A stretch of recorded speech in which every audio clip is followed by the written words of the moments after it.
दोस्तों, हम सब ने अक्सर सुना है कि शनिदेव की दृष्टि से सब डरते हैं, लेकिन क्या आपने कभी सोचा है वो क्षण कैसा होगा जब स्वयं शनि भगवान ने श्री हनुमान जी के सामने हार मान ली और हनुमान जी के सामने नतमस्तक हो गए। दोस्तों, ये कोई बनावटी कहानी नहीं बल्कि ये सत्य है। इसका वर्णन आज के समय के सद्गुरु स्वामी कृष्णानंद जी महाराज ने अपनी पुस्तक हनुमान चालीसा भाष्य में बहुत ही सरल भाषा में किया है। भला कैसा होगा वो पल जब भगवान शनिदेव ने श्री हनुमान जी के सामने हार मान ली होगी। क्या कारण रहा होगा, चलिए जानते हैं इस वीडियो में विस्तार से। दोस्तों, ये कहानी शुरू होती है लंका से, जब रावण ने अपने राज्य की सुरक्षा के लिए सब ग्रहों को अपने अधीन कर लिया था। यहाँ तक कि उसने शनिदेव को एक गहरी खाई में उल्टा लटका दिया था ताकि उनकी दृष्टि उनके राज्य पे ना पड़े। रावण का ऐसा मानना था कि इसे करने के बाद लंका सदा सुरक्षित रहेगी, लेकिन भगवान की लीला कौन रोक सकता है।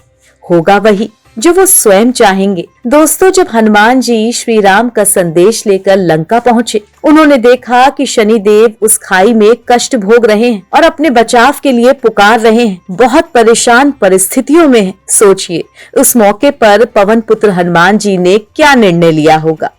स्वामी कृष्णानंद जी महाराज अपनी पुस्तक हनुमान चालीसा भाष्य में इस सवाल का जवाब देते हुए लिखते हैं, हनुमान जी ने जैसे ही अपनी दिव्य स्वर विद्या का प्रयोग किया, उन्हें समझ आ गया कि अब समय है अग्नि स्वर के प्रकट होने का, यानी लंका का अंत अब निश्चित है।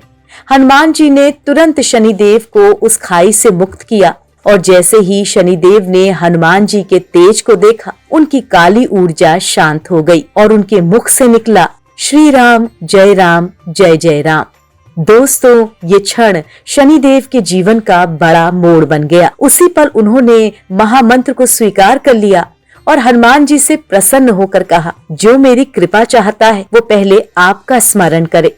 दोस्तों, स्वामी कृष्णानंद जी महाराज आगे लिखते हैं, यही कारण है कि जहाँ हनुमान जी की उपासना होती है, वहाँ शनि के दोष अपने आप शांत हो जाते हैं। इसीलिए कहा जाता है, जिस व्यक्ति पर शनि भारी है वो भगवान शनिदेव की आराधना के साथ साथ हनुमान जी की भी पूजा करे।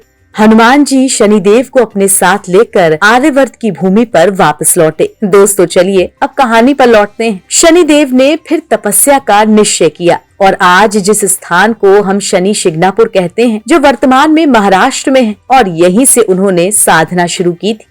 दोस्तों, शनिदेव भगवान तो न्याय के देवता हैं, लेकिन उनके ब्रह्मचर्य और तपस्या के कारण उनकी पत्नी ने उन्हें श्राप भी दिया था। ये बात बहुत ही कम लोगों को पता है। इस बात का वर्णन स्वामी कृष्णानंद जी महाराज ने अपनी पुस्तक हनुमान चालीसा भाष्य में किया है। स्वामी जी लिखते हैं, राम रावण युद्ध के समय भी शनि और माँ दुर्गा दोनों ने श्री राम का साथ दिया था। राम राज्याभिषेक के समय हनुमान जी के साथ शनिदेव ने भी छद्म रूप में उपस्थित होकर राज्यरोहण के शुभ कार्य में सहयोग दिया।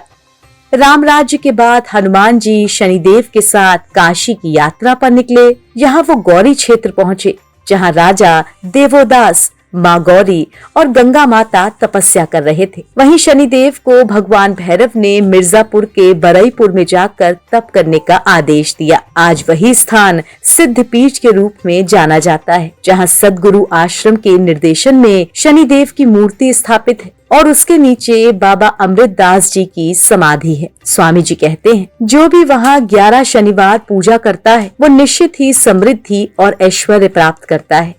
स्वामी कृष्णानंद जी महाराज अंत में कहते हैं, जो कुछ होता है वो प्रभु की अनुकंपा से होता है। हनुमान जी की भक्ति केवल बल की नहीं, संयम, सेवा और समर्पण की साधना है। जो व्यक्ति श्रद्धा से हनुमान जी और शनिदेव दोनों की उपासना करता है, उसके जीवन से हर संकट दूर हो जाता है। तो दोस्तों, अगर आप भी शनि कृपा और हनुमान भक्ति के इस रहस्य को समझना चाहते हैं, तो पढ़िए सद्गुरु स्वामी कृष्णानंद जी महाराज की पुस्तक हनुमान चालीसा भाष्य। ये सिर्फ एक ग्रंथ नहीं, बल्कि जीवन के न्याय और करुणा का संतुलन सिखाने वाली साधना है।